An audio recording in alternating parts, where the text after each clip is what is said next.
Series বাঁচাতে শেষ ম্যাচটা জিততেই হতো স্বাগতিক শ্রীলঙ্কাকে, কিন্তু বৃষ্টির কারণে শেষ পর্যন্ত এক ইনিংসের খেলাও পুরোপুরি শেষ হলো না।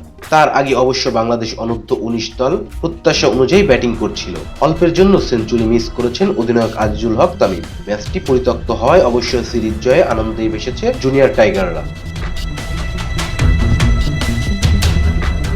বৃহস্পতিবার কলম্বোয় বাংলাদেশ অনূর্ধ্ব-19 দল ও শ্রীলঙ্কা অনূর্ধ্ব-19 দলের মধ্যকার ওয়ানডে সিরিজ শেষ ম্যাচ বৃষ্টির কারণে পরিত্যক্ত ঘোষণা করা হয়েছে।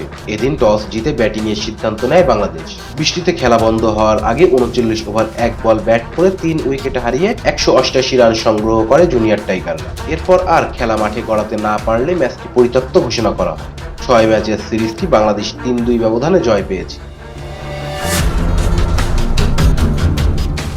এদিন ব্যাট করতে নেমে দ্বিতীয় ওভারেই ইনফ্রম জাওয়াদ আবরারের উইকেট হারায় বাংলাদেশ।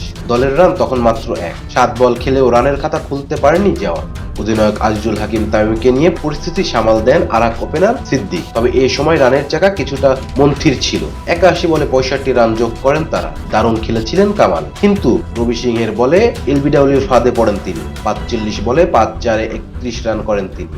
কালাম ফিরলে রিজান হোসেনের সঙ্গে জুটি গড়েন তামিম। সিরিজের আগে ৫ ম্যাচের দুটিতে অর্ধশতক হাঁকানো অধিনায়ক তামিম সেঞ্চুরির পথেই হাঁটছিলেন, কিন্তু মাত্র ৬ রান দূরে থামতে হয় ম্যাথুনের বলে। বাংলাদেশের স্কোর তখন ৩৬ ওভার ২ বলে ১৭৪। ভেঙে যায় ১০৮ রানের জুটি। ১১১ বলে ৭-৪ ও ২ ছক্কায় ৯৪ রানের ইনিংস খেলেন বাংলাদেশের অধিনায়ক। Rezwan Islam, B Sports. Please subscribe our channel to get more information about Cricket World.